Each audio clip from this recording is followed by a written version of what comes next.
ॐ यथग्निर्दाहिका शक्तिः रामकृष्णे स्थिता हिया সর্ববিদ্যাস্বরূপং তং শারদং প্রণমাম্যহম। আমরা পাঠ করব শ্রী শ্রী মায়ের কথা থেকে সরোজবালা দেবীর স্মৃতিকথা। আজ তৃতীয় পর্ব, বৈশাখ সংক্রান্তি 1318। আজ গিয়ে প্রণাম করতেই মা বললেন, এসেছ মা? আমি মনে করছি কি হলো গো, কেন আসে না? এতদিন আসনি কেন? আমি বললুম, এখানে ছিলুম না মা, বাপের বাড়ি গিয়েছিলুম। মা, বৌমা অর্থাৎ সুমতি আসে না কেন, পড়াশোনার চাপে? আমি, না, ভগ্নিপতি এখানে ছিলেন না। মা, তা ও তো স্কুলে যাচ্ছে। আচ্ছা, ওরা সংসার ধর্ম করে তো?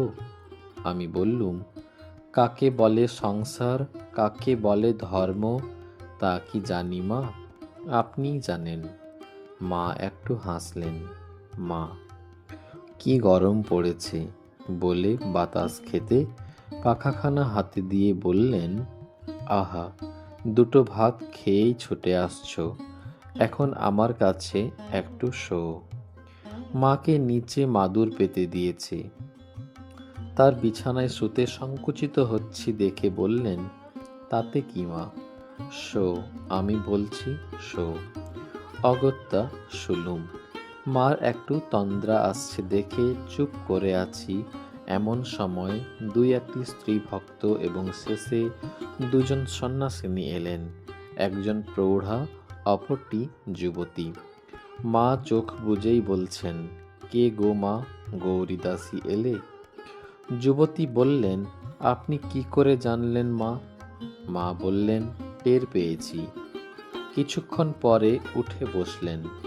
যুবতী বললেন, বেলুড় মঠে গিয়েছিলুম, প্রেমানন্দ স্বামীজি খুব খাইয়ে দিয়েছেন, তিনি থাকলে তো না খেয়ে ফিরবার উপায় নেই। যুবতী সিঁদুর পরেননি দেখে মা তাকে একটু বকলেন। পরে শ্রী শ্রী মায়ের কাছে আমার পরিচয় নিয়ে গৌরীমা একদিন তাদের আশ্রমে আমাকে যেতে বললেন।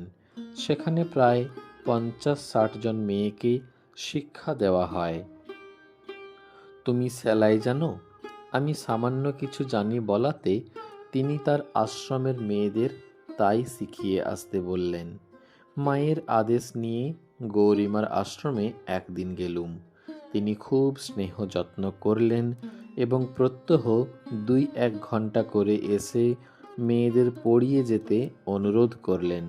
আমি বললুম, এই সামান্য শিক্ষা নিয়ে শিক্ষয়িত্রী হওয়া বিড়ম্বনা, ক খ পড়াতে বলেন তো পারি।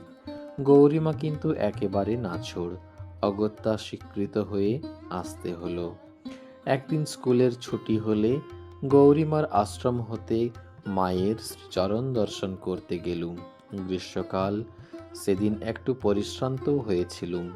দেখি মা একঘর স্ত্রী ভক্তের মধ্যে বসে আছেন।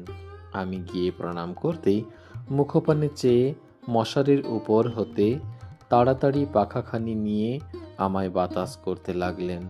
ব্যস্ত হয়ে বললেন, শিগগির গায়ের জামা খুলে ফেলো, গায়ে হাওয়া লাগুক।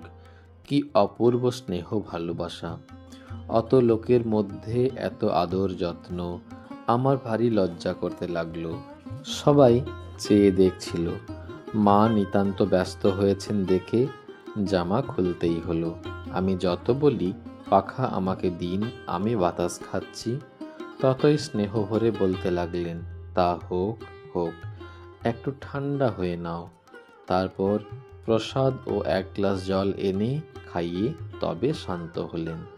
স্কুলের গাড়ি দাঁড়িয়ে আছে, তাই 2-1টি কথা কয়েই সেদিন ফিরতে হলো।